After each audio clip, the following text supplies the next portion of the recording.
Pourquoi Félix s'obstine à faire une guerre dont lui-même il sait qu'il a 70% d'échoués? Je peux même exagérer et dire 80% d'échoués, d'échecs. Bon, disons 50% d'échoués, 50% de réussir. Pourquoi s'engage-t-il à faire une guerre qui le coûte? Bon, on sait que la guerre a toujours été coûteuse, mais qui pour le moment n'est pas la solution et ne lui sera pas la solution dans les 5 ans ou 3 ans à venir. Pourquoi y a-t-il pas de perspective ou bien d'une vision à long terme par rapport à la chose? Est-ce que c'est puisque il envisage beaucoup, il tient beaucoup sur ces 2 ans ou 3 ans, ou bien c'est puisqu'il veut y rester éternellement? Bonjour, bonsoir. Nous vous saluons de partout où vous êtes en train de nous suivre à cet espace Analysons Congo. Comme d'habitude, Analysons Congo, nous venons analyser les événements. Nous essayons de réfléchir et de nous permettre de comprendre ensemble ce qui est en train de se passer. Nous sommes aujourd'hui le 15 du mois de juillet 2025. Tous ensemble, merci à vous tous qui êtes connectés sur Analysons Congo. Laissez-nous votre commentaire, laissez-nous un pouce bleu. Ne manquez pas de partager avec nous, ne manquez pas de vous abonner. Faites abonner les autres. Allez vous abonner massivement sur notre compte Facebook Analysons Congo et faites abonner tout le monde.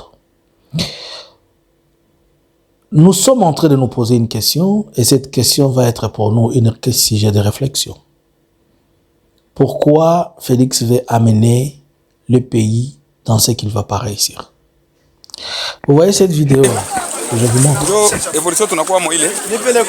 Là, c'est la route qui mène vers le territoire de Fizi.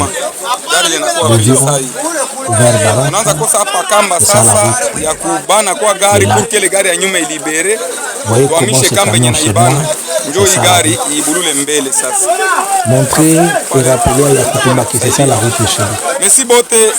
Au lieu qu'on réfléchisse sur comment relocaliser ou bien construire la route, vous êtes en train de dépenser l'argent inutilement dans une guerre où vous savez que nous pouvons travailler et réfléchir autrement. Alors, pourquoi j'ai posé cette question? Réfléchissons. Nous sommes à la 5e phase de Doha. Et depuis que les gens sont à Doha, il y a à boire et à manger. On dit ceci, les autres disent cela, les autres disent cela. Les dernières nouvelles, c'est qu'il n'y a pas vraiment un communiqué. On est en train d'espérer que le communiqué final soit fait. On a appris que le ministre de l'Intérieur de la RDC a été convié là-bas. Et le ministre de l'Intérieur du Rwanda y est. Les États-Unis y participent en titre d'observateur, alors qu'il n'est pas parti dans les conflits. Mais puisque les États-Unis, c'est lui le meneur de jeu de tout ce qui se passe, et s'il est le meneur de jeu de tout ce qui se passe, c'est qu'il a des joueurs favoris. Vous avez appris que même l'Union africaine a remis au ministre de l'Intérieur du Rwanda le bureau ou bien l'observatoire ou bien la structure qui sert à observer et à faire le suivi des accords de Doha. Jusque-là. Alors, la politique se mène sur la guerre se mène sur plusieurs fronts. Les fronts diplomatiques, les fronts politiques et les fronts militaires. Sur le front politique, la politique de la RDC, elle est une politique qui ne se définit pas. Elle est trop floue. Personne ne peut te donner l'idée exacte de la politique congolaise. On te dit dans les 5 ans, dans les 2 ans, c'est comme ça. Non. On sait seulement qu'il y a un monsieur qui est un dictateur, qui est en train de découper tout le monde de la réalité. Il veut y rester et demeurer aussi longtemps que possible. Sur le plan diplomatique, c'est-à-dire sur le plan international, la politique de la RDC, elle est une politique décevante. Si on peut prendre les dernières évolutions, notamment où les gens sont en train de s'accrocher sur la question des accords du 27 juin. Nous sommes partis là-bas accuser le Rwanda, mais nous sortons là-bas, c'est le Rwanda qui nous accuse. Nous sommes partis là-bas disant que le Rwanda nous agresse. On sort là, c'est nous qui sommes les agresseurs de la région. Nous sommes partis là chercher qu'il y ait des sanctions sur le Rwanda. C'est nous qui sortons là-bas être sanctionnés et nous demandant à ce que nous puissions retourner les FDLR. Nous sommes sortis là-bas demandant que l'on dise que le Rwanda est agresseur, qu'on le dise de sortir ses troupes. C'est à nous qu'on est en train de demander de brasser et de mixer les troupes et de nous retrouver dans des structures et le Rwanda garde ses positions défensives. En un mot, la chose que nous étions en train d'espérer, on l'a pas trouvée. Sur le plan diplomatique international. Sur le plan diplomatique régional, tous les pays de la région, tout le monde s'est retiré dans cette chose. On a vu la SADC, elle a pris de position, elle est partie à gauche comme à droite. L'Union africaine, aujourd'hui, l'Union africaine, elle est presque isolée, elle nous isole puisque Félix attaque l'Union africaine. Il a dit à l'Union africaine que l'Union africaine a échoué, c'est pourquoi il est parti au niveau des États-Unis. Et par conséquent, l'Union africaine aussi ne trouve pas l'opportunité de se mêler de nos choses et ne trouve pas l'opportunité de venir nous appuyer puisque nous avons dit nous avons échoué. C'est Donald Trump, le champion de la paix. Et même sur le plan régional, nous avons des pays qui se sont impliqués tellement tel que l'Angola, qui se trouve étant dessus puisque les efforts de l'Angola ont été renversés. Sur le plan économique, l'économie de la RDC, elle continue à être une économie dépendante.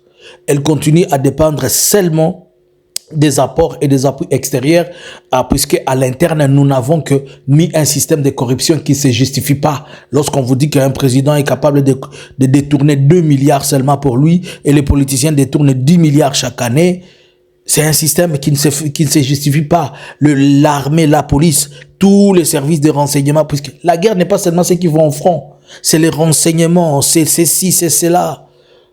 Aujourd'hui, nous sommes en train de vivre une cause de fissure de l'échec au niveau militaire, sur l'aspect militaire. Aujourd'hui, la FARDC n'a plus de commandants. Tous les généraux de la FARDC, ce sont ceux-là qui sont arrêtés.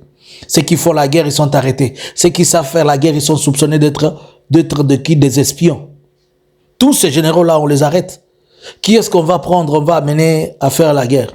C'est le général d'Imboujima là qu'on va amener à l'Est, puisque tout celui qui est à l'Est, il fait la guerre. Si un front tombe, on l'accuse d'être à collaboration avec l'ennemi et automatiquement, on les liquide. Alors, déjà cette situation, c'est une grande handicap, c'est-à-dire quand chaque fois un front va être chaud, le commandant ou le général, il dit à ses militaires, on sait d'on va de l'autre côté, on ne peut pas rentrer, puisque si nous rentrons chez nous, il y a des condamnations à mort, des gens vont être mis en prison et on va les tuer. C'est un fort malaise.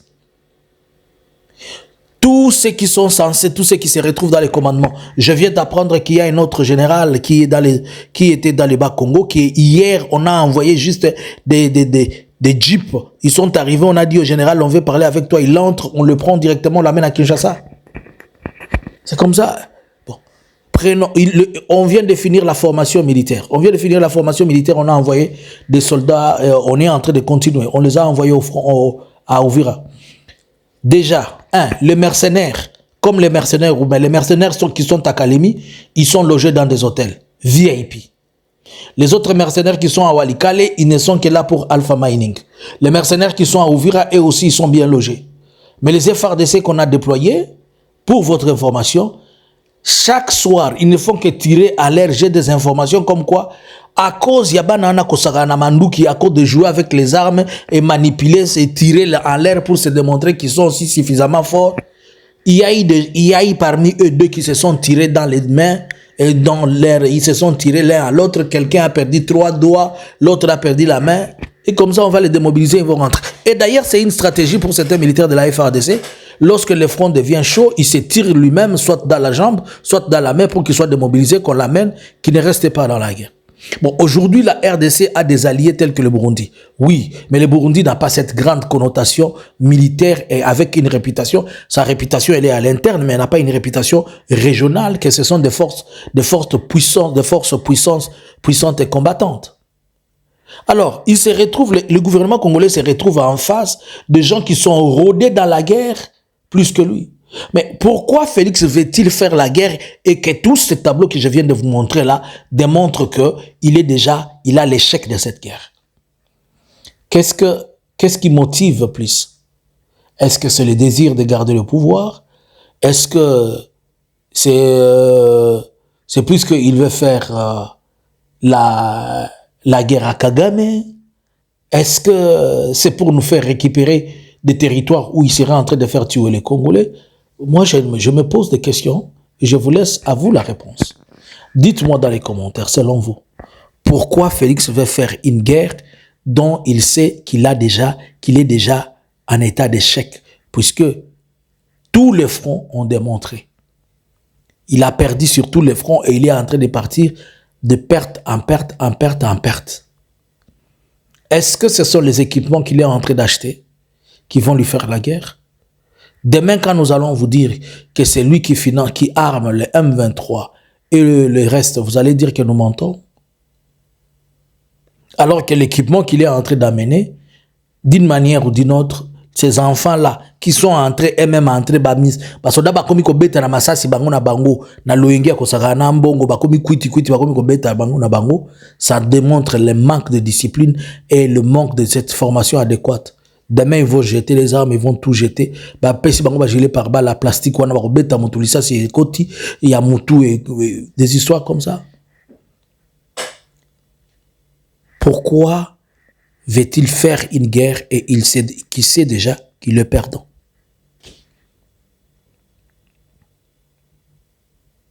Est-ce que c'est important que l'on fasse la guerre maintenant? C'est trop important. Est-ce que vraiment c'est important? Est-ce que Moutou, okoki kokende ko bundana na papa na yo alors que yobi kozala makasité? Est-ce que ça libo mate ozo sala biso pardon? Ce n'est pas une folie qui est dans nos têtes au moins. Je vous laisse à vous les claviers. Bonjour, bonsoir.